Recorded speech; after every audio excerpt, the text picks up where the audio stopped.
Hi, I'm Matt Sainsing, and welcome back to another episode of the DAV Podcast.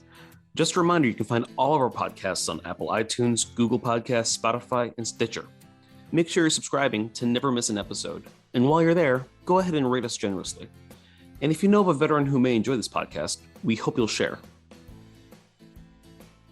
So what I ended up doing to bring, I guess, a peace to me and with the loss of Danny was to promise Danny that for the rest of my life, everything I do will be for you and for me together as a team.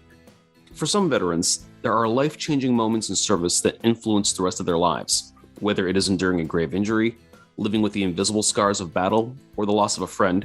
Many of us will carry forever what we experience in war. Today, we're going to share one of those stories about overcoming adversity to the benefit of others. DAV member Randy Schmidt, a combat-disabled Vietnam veteran, opens up about his time as a Marine infantryman and how his friend Danny shaped his views of volunteering for his fellow veteran. First, DAV Senior Communications Associate Brian Buckwalter takes us to Medina, Ohio, to bring us a story of Randy Schmidt. Randy Schmidt had always been fascinated with the military. Both his father and uncle were sailors. Joining the Navy was a path he thought he'd take too. But then he started reading about military history and the different branches of service. But as I read the books that I read, I became fascinated with the Marine history, and it just came to me one day that I want to join the Corps and become a Marine. Just from the information that I had read in the books, it just fascinated me more after reading them all. Yes, sir! Yes, sir! Yes, sir! 3 days before his 18th birthday on August 17th, 1967, he started recruit training at Marine Corps Recruit Depot, San Diego. He certainly didn't waste any time and became a Marine just as fast as Uncle Sam would take him, it sounds like. Well, there was a challenge because I wasn't used to somebody screaming and yelling at me like that, especially that first couple of days there. And at first I thought to myself, what is this all about? I mean, why do we need to have that happen? I didn't get it and understand it. After becoming an infantry Marine, Randy was assigned to Kilo Company, 3rd Battalion, 1st Marine Regiment, and shipped out to Vietnam. What he learned in boot camp certainly influenced his thoughts about survival. When I look back on it, and when I got to Vietnam and was in combat for the first time, I then realized that a lot of what was being done, there was a purpose in mind. It wasn't just being done for no reason. There was a purpose in mind for it, and it was necessary to break the way you might have been raised up and how to follow directions and orders and all that, because if you didn't, it could cost somebody their life, if not your own. The Viet Cong had penetrated to the center of what was supposed to be the most secure city in Vietnam. When I first got there, I didn't realize that Tet 1968 was a big deal. I mean, it was different than all the other years before that and the years after that, because I didn't know it, of course, that the North Vietnamese, the communists and so on, had decided that they were going to do an all-out attack all over Vietnam, wherever, especially wherever the Americans were. And what was Vietnam like for him? Well, despite the intense fighting, he said he was really drawn to the Marine Corps way of life, especially the camaraderie and the responsibility of looking after his brothers in arms. That love is so strong of a bond that you have when you're with people doing that to stay alive as well as do the job that you've been asked to do, that it becomes a strong love that you have, an attachment to one another that lasts you forever. To this day, I mean, it's just, I said, nothing has ever compared to that, with me anyway, that kind of bond that you have with guys that you're serving in that kind of war condition.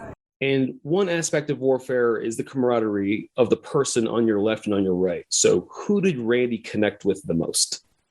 He really connected with all the Marines in his company, but the strongest connection was with Daniel Gallagher, a Marine rifleman from Philadelphia, who had joined the Marine Corps around the same time as Randy. Danny had once saved Randy's life after he had gotten his foot stuck in mud while they were on a patrol through a rice paddy. They were taking enemy fire, but Danny, who was further ahead, looked behind and saw his friend in trouble. So he went back and helped pull him to safety. And we both managed to get back across the dike and the rice paddy with a machine gun firing right at us. And of course, it was nighttime, but he could see the tracer rounds coming right at us. Well, that sounds like a close call. Randy's time in Vietnam was punctuated by several close calls. One of the closest was just about a month into his deployment. A sniper was taking shots at his company, who was set up as a blocking force in a position across a river from a village. Randy was assisting his gunner, who was lobbing rockets in the sniper's vicinity, trying to flush him out. The gunner ran out of rounds and asked Randy to go get more, which meant he had to leave his covered position. I thought with the ground, the way it went, I didn't think the sniper would be able to see me. Well, that was wrong. But as I went to take one step, I went to take the step, and then bang, and it knocked me forward, whatever. I might have gone out for a few seconds or whatever, I don't know, but I was laying there on my chest, and then I started coming around because I could feel the blood dripping down my neck from my head, and I reached back, and I got a hit. The bullet went into my helmet right here. So he's pointing to a spot on the left side of his head just above his ear. It went through the middle, it went through the helmet liner, and then sliced around on the inside of the helmet liner, between the helmet liner and my head, sliced around the other side and shot out the other side of my helmet.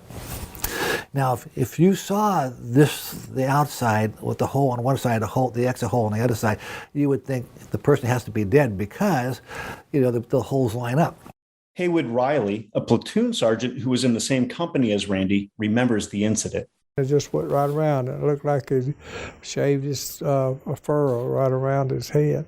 The guys in my platoon, made the comment, look at that. Smitty's head is so tough that AK-47 round decided to go around it rather than try to go through it. I had to deal with that for a good while before they stopped doing that. Wow, shot in the helmet and lived to tell the tale. But this wasn't his worst injury he received, right? Fortunately, Randy wasn't severely injured in that attack, but about 6 weeks later, he had another brush with death. His battalion had moved up to a place called Camp Carroll, an artillery base along Route 9 in the Quang Tri province. When they arrived, they constructed bunkers and dug in. One night, it started pouring rain and didn't let up. Randy and the other Marines were taking turns standing watch while others huddled in bunkers to stay dry and to protect themselves from any incoming artillery.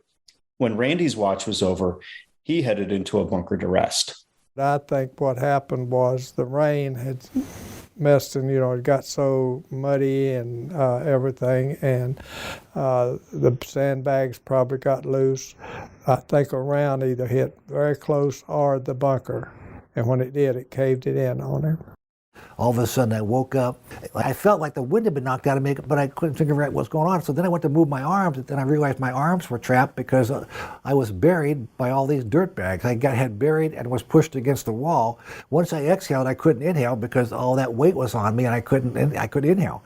So all of a sudden, after a certain period of time, I guess I wasn't breathing. So once I stopped breathing, and then all of a sudden, everything went dark. Corpsman and all of them thought he was dead when they dug him out. He wasn't breathing or anything. And they had him zipped up, and his hand fell out, and his fingers started moving. And the corpsman said, "Whoa, this guy's alive." So they got him back to the ship and got him revived. He came back in. Randy spent 10 days aboard the USS Valley Forge, recovering from the incident. He was badly bruised, and he noticed his vision was a little blurry. Sandbags had fallen on his head during the bunker collapse. Did this end his time in Vietnam? With about a month left before they were due to rotate out of Vietnam, his unit had one final operation to conduct. It was also when Danny would save Randy's life a second time. How did his vision issues impact the rest of his time in country? Eyesight, I imagine, is crucial while on patrol in the jungle. Randy's vision had gotten much worse, something he downplayed to his leadership, and absent a direct order, he was committed to staying and fighting with his fellow Marines. Danny knew how bad Randy's vision was, and recognizing Randy's stubbornness, interceded on his behalf. Danny went to their lieutenant and said that Randy was in no condition to go on patrols and should be the Marine who stayed behind on the final operation. Well, despite Randy's pleading to the contrary, the lieutenant ordered him to stay back, and it was an order he reluctantly obeyed. So what happened to Danny? On January 21st, 1969, Danny Gallagher was killed by an explosive device while in patrol in the Quang Nam province in South Vietnam. Losing him the way it was such a problem for me to deal with. Of all the things I had experienced in Vietnam, all the different things we had to do and be a part of, and nothing troubled me as much as losing Danny that way. So what I ended up doing to bring I guess, some peace to me and with the loss of Danny was to promise Danny that for the rest of my life, everything I do will be for you and for me together as a team. I will do everything thinking about you as I'm doing it, because since you weren't able to go on and live the rest of your life, like I believe you gave me that opportunity back when, I want to make, I want you to be a part of my life that I'll share with you for the rest of my days. I hope I've done Danny Gallagher good, that I kept my promise to that for him. Randy Schmidt had several near-death experiences during his tour in Vietnam, but none of them affected him quite like losing his best friend Danny Gallagher, who died while on patrol in South Vietnam in 1969. That moment, and knowing that Danny had insisted to unit leadership that Randy not go on the same operation, weighed heavily on Randy for many years. It really sounds like it could be a case of survivor guilt, perhaps, but how was his vision at this point? Well, as he returned back to the United States and duty at Concord Naval Weapons Station in California, Randy's vision, which had started going bad after his injuries in Vietnam, was getting worse. By 1970, Navy doctors knew he wouldn't be able to stay in the Marine Corps and decided to medically discharge him, something that Randy says bothered him. Well, it bothered me because, I didn't know when I first went in that I would think about wanting to make the Marine Corps a career. And I think it was that whole experience in Vietnam that did that to me, that whole comrade stuff and, caring about other people that way and them caring about you and so on. And so and I wanted to do it, but then once the vision loss started becoming so much worse, and it put me in a position where I couldn't do it. So then it was a blow. It was a blow because I had made a decision what I wanted to do, and now something was going to take it away from me. Randy took a job working as a janitor for San Mateo County in California while he finished a bachelor's degree in social services. The county hired him to be a juvenile counselor, promoted him to be a probation officer, and then in 1985, offered him a role sitting on the bench as a juvenile traffic hearing officer. During all this time, his vision continued to worsen, but out of that came an ability to read people through their tone of voice and not by how they looked. Newspaper clippings from those years talked about literal blind justice and his firm fairness when issuing rulings, none of which were ever overturned. Well, eventually, Randy became completely blind. In 1990, he started going to the Department of Veterans Affairs Western Blind Rehabilitation Center in Palo Alto, California. That's where he met an instructor named Liz, who was also blind. They married in 1992. In 1998, Randy needed to take some time to focus on his family, so he took an early retirement from his work in San Mateo County. And having traveled the country attending annual reunions for the 1st Marine Division, he and Liz decided to leave California for Medina, Ohio in 1999. They had friends in the area and felt it would be a good place for their family to settle. When you traveled there, how would you describe it?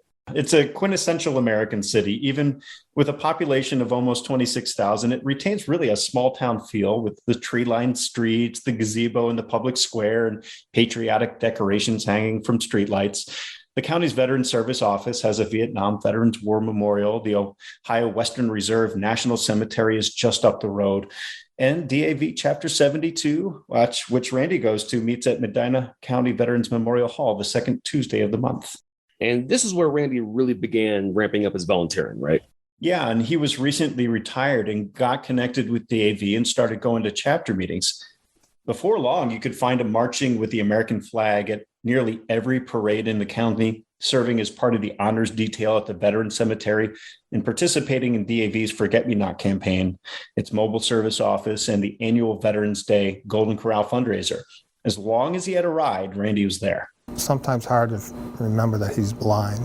That's David Belinovich, a retired Marine and fellow DAV member. But everybody knows Randy, and everybody knows he's a great example of a hardworking but disabled veteran who's not let the disability interfere with his lifestyle or helping the community. And I think that's one of the best things I can say about Randy is he hasn't let his impediment keep him from providing service to the community and to our other disabled veterans.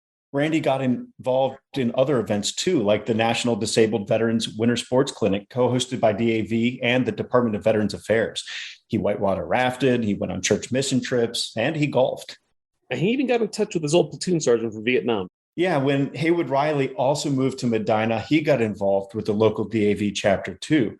Shortly after meeting the other members, Haywood found himself picking up a set of golf clubs too. Well, we know that sergeants majors always play golf. Well, I never played golf in my life.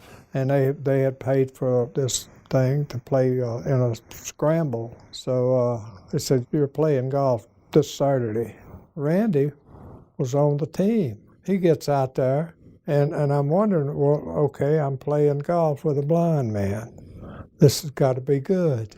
You know, at least maybe I never played, but I might have a chance of winning something. Hell, he beat my socks off. I said, how is this? You know, I'm a good golfer when a blind man beats me. But Randy can and with his attitude and the way he goes at things, I think he just makes anybody around him a better person. Randy's personality, community involvement, and leadership eventually led him to being asked to serve as DAV's representative for the Medina County Veterans Service Commission, advocating for veterans and helping connect them to county resources. He accepted the role in 2001 for his first 5-year commitment. It was serving on this commission that he met DAV member Edward Zachary in 2008, who at the time was a recently retired Army veteran applying for the director's position at the Medina County Veterans Service Office. Ed got the job, and through that, grew close with Randy. Ed says he's been able to see Randy not just in his role as a volunteer, but as someone who could really connect with people. There's another side of him of consoling people. I've seen him with mothers of veterans that, have passed on or been killed in action, whether it was Vietnam or even Iraq. And he's always got that kind ear and that kind heart and knows how to comfort someone. And so he can shift gears from talking about a firefight in Vietnam to, I understand your feelings for your loss. He knows how to get to those 2 points. And that's a special kind of person there, it really is. Ed watched his children grow up around Randy. Their families would often get together, and Ed and Randy would travel together too, whether it was to the Baseball Hall of Fame, to a VA or DAV event, or to one of Randy's favorite places, homes of former presidents. Each interaction also an opportunity to gain insight on how to live. I don't care whether you're disabled or not. You can learn from somebody like Randy on what's a good life and how to live a good life and where the focus should be in your life. So, he's taught me that. I know that, And I see so many people, veterans or whatever, that have a disability, and they never see their ability again. Where Randy's disability is just there. The ability he has is miraculous. And I tell people that, you can't focus on what you can't do. You have to find what you can do. For Randy, doing what he can has meant more than 2 decades of full-time volunteer service. But now in his 70s, Parkinson's disease is making walking and standing more difficult for him, and he's ready to take a step back from active leadership roles. At the end of 2021, he finished his last commitment to the County Veterans Service Commission. His hope is that younger veterans and volunteers step in to continue to bring joy and service to veterans and their families. But no one, not even Randy, believes that he's done serving his community. I hope I've done Danny Gallagher good, that I kept my promise to that for him. He was, if you look back on it, he really was the motivation behind pushing myself to do the best I could to help others that were in need or needed someone to help them in whatever crisis they were dealing with. Special thanks to Brian Buckwalter, who reported from Medina, Ohio. Randy's hope for younger generations to start stepping up is already being realized.